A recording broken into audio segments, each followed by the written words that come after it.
আমি আমার খুতবা আইতি করবেন ইনশাআল্লাহ আল আজিজ ওয়া মা তাওফিক ইল্লা বিল্লাহ।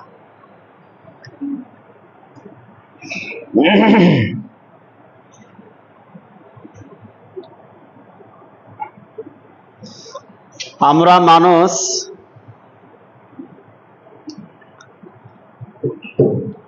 আমরা যারা এখানে আছি আমরা সবাই জীবিত মানুষ। আর আমাদের শ্বাস প্রশ্বাসটা বন্ধ হয়ে গেলেই মৃত হয়ে যায়, তখন আর জীবিত থাকে না, কাফন দাফন করে দেওয়া হয়। যে জীবিত মানুষ আমরা যে বসবাস করি, পৃথিবীতে থাকি, তা আমরা এই পৃথিবীর থাকার সময়টুকু আমরা আমাদের জীবন মনে করি। প্রতিটা মানুষের জীবন কয়েকটা ঘন্টা বা কয়েকটা দিনের সমষ্টির নাম হচ্ছে একটা জীবন।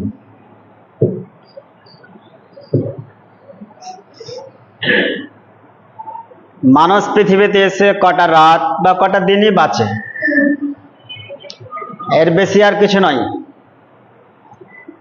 তো কয়েকটা রাত এবং দিনের সমষ্টিকেই মানুষের জীবন বলা হয়।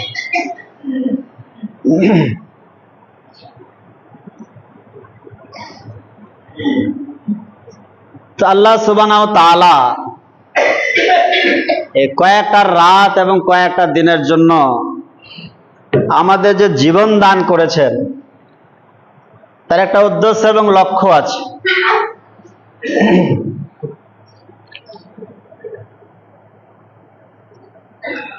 আল্লাহ সুবহানাহু ওয়া তাআলা আমাদের আদি পিতা হযরতে আদম আলাইহিস সালামকে সৃষ্টি করার পর জান্নাতে রেখেছিলেন। আবার তিনি তার হিকমত এবং মাসলাহাত কে সামনে রেখে তিনি আমাদের পৃথিবীতে পাঠিয়েছেন।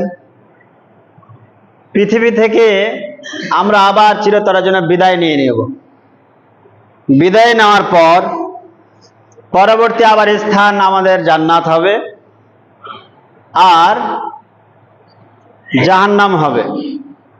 জান্নাত কাদের হবে আর জাহান্নাম স্থান কাদের হবে, একটাই শুধু পার্থক্য, যারা আল্লাহ সুবহানাহু ওয়া তাআলার বিধানকে মেনে নিয়েছেন, আল্লাহ সুবহানাহু ওয়া তাআলার বিধানের কাছে আত্মসমর্পণ করেছেন, মাথা নত করেছেন, তিনি যা করতে বলেছেন তা পালন করেছেন, তিনি যা থেকে নিষেধ করেছেন তা থেকে নিজেকে বিরত রেখেছেন, এই সামান্য হুকুমটা যারা মেনে নিল তারা পুনরায় জান্নাতে চলে যাবেন। আর যারা আল্লাহ সুবহানাহু ওয়া তাআলার এই নির্দেশটা মানেনি, তিনি যা করতে বলেছেন করেননি, তিনি যা থেকে নিষেধ করেছেন তা থেকে নিজেকে বিরত রাখেননি, তারা জাহান্নামে চলে যাবে।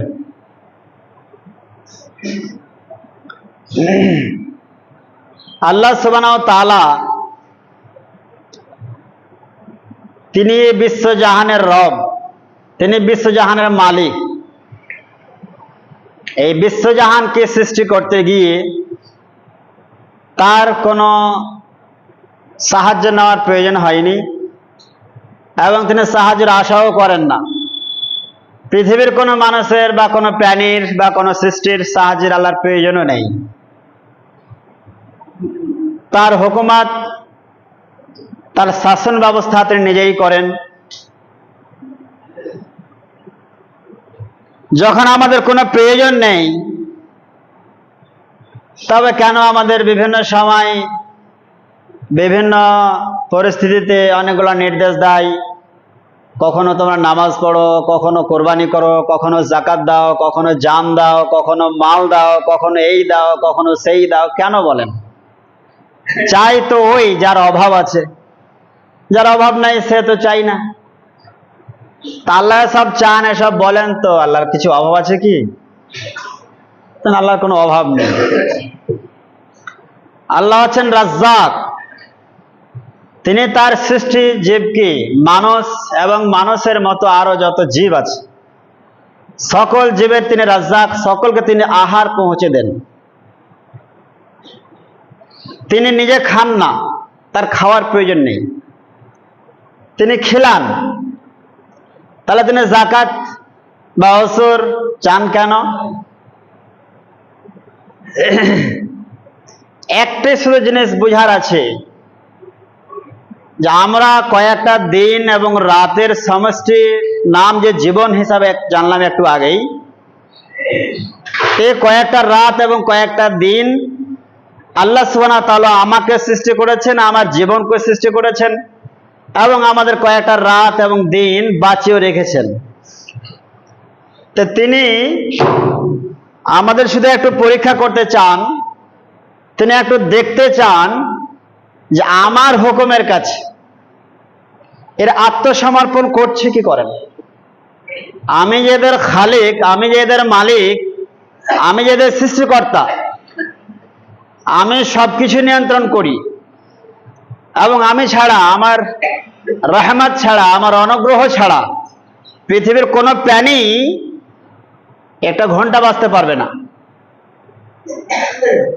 এসব জানার পর এরা আমার হুকুমের কাছে আত্মসমর্পণ করছে কিনা, মানছে কিনা, সারেন্ডার হচ্ছে কিনা, এই সারেন্ডার হচ্ছে কি হয় না, আত্মসমর্পণ করছে কি করে না, বাস এটুকু শুধু আল্লাহ দেখতে চান। এই আত্মসমর্পণ বা আল্লাহর কাছে মাথা নত করে নেওয়ার অনেকগুলো পদ্ধতি, অনেকগুলো ব্যবস্থাপনা রেখেছেন, যার মাধ্যম দিয়ে শুধু আল্লাহ দেখতে চান। যেমন আপনারা মুসলিম, আমরা মুসলিম, আমাদের আদি পিতা হযরত আদম আলাইহিস সালাম, তাকে যখন সৃষ্টি করলেন, ফেরেশতা মণ্ডলীদের একটু দ্বিধা ছিল যে তাকে সৃষ্টি না করে আমরাই তোমার ইবাদতের জন্য যথেষ্ট। যাই হোক, তিনি সৃষ্টি করার পর আদম এবং আদমের বিপরীতে যারা ছিল ফেরেশতা জিন, তাদের একটা কম্পিটিশন হলো। কম্পিটিশনে আদম জিতলেন, অন্যরা হারলেন। হার এবং জিতের পর যারা হারলো আর যে জিতলো,